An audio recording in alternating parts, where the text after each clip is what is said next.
दोस्तों, जैसा कि आप लोगों को पता होगा कि जो आधार से पैसा निकासी वाला कार्य है, आजकल सभी छोटे बड़े दुकान वाले करने लगे हैं। वो चाहे सब्जी की दुकान लगाते हों या जन सेवा केंद्र चलाते हैं, सभी लोग आजकल अपने इनकम को बढ़ाने के लिए आधार से पैसा निकासी करते हैं।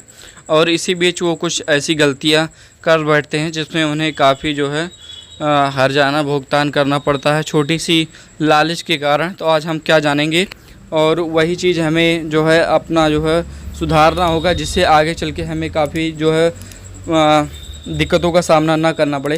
तो डीजीपी लाइट में एक मैसेज आया हुआ है, वो ये हर एक एपीएस पोर्टल के लिए है।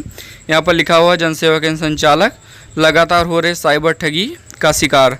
तो हम इसको फुल करके पेज में पढ़ेंगे क्या चीज़ें निकल के आ रही हैं। तो यहाँ पर देख सकते हैं, जन सेवा केंद्र संचालक लगातार हो रहे साइबर ठगी का शिकार, जनहित में जारी। अब हम इसमें पढ़ेंगे क्या चीज़ें हैं।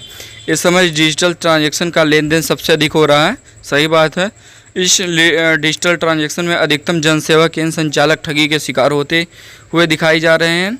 और इटावा की अगर बात की जाए तो 2024 में कई साइबर ठगी के शिकार हुए हैं, जिसमें कई ऐसे जनसेवा केंद्र संचालक हैं जो यूपीआई से लेन देन करते हैं, ऑनलाइन पेमेंट लेकर कैश दे देते हैं।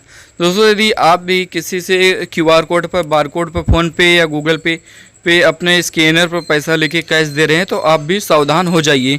ये खबर आपके लिए है। अब हम आगे बढ़ेंगे। आप सोचने समझने का समय है। कोई भी जनसेवा केंद्र संचालक को यूपीआई से पेमेंट नहीं लेना चाहिए। 1-2% के कमाने के लिए हज़ारों लाखों का नुकसान उठाना पड़ सकता। आइए समझते हैं जनसेवा केंद्र संचालक कैसे साइबर ठगी का लिस्ट में शामिल हो जाते हैं।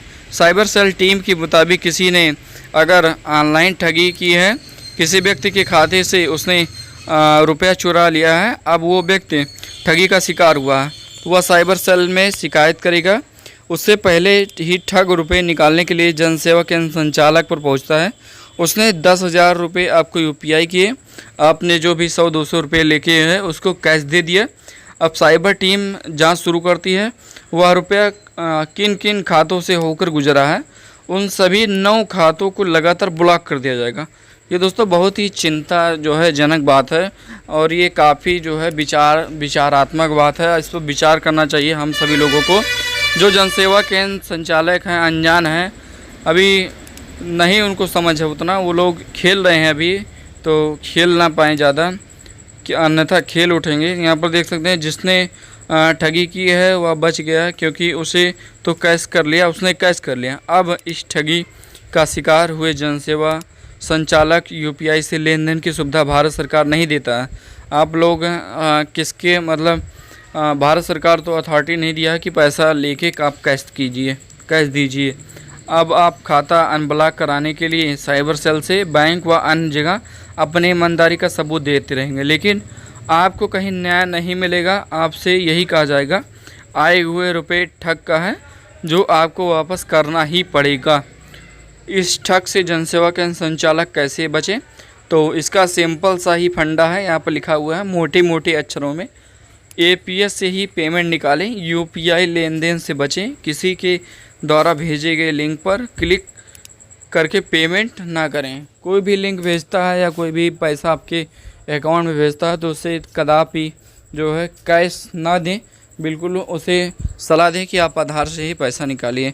यदि आप कोई अन्य चीज़ की दुकान कर रहे हैं, जैसे रेडीमेड कपड़ा या कोई भी पैसा आप लेते हैं आधार से, चाहे वो आप किराना का दुकान कर रहे हैं, बहुत सारे लोग ऐसा करते हैं, तो अपने कस्टमर को बोलिए कि जाके जनसेवा केंद्र संचालक से पैसे निकाल कर आधार कार्ड से तब लाइए, तब सामान लीजिए। अन्यथा जो है दिक्कत आपको भी हो सकती है आगे चल के, क्योंकि आपसे जो है रिकॉर्ड मांगा जाएगा तो आप समय पर दे नहीं पाएंगे। ये सब सारी चीज़ें याद रखिए और आवश्यक भी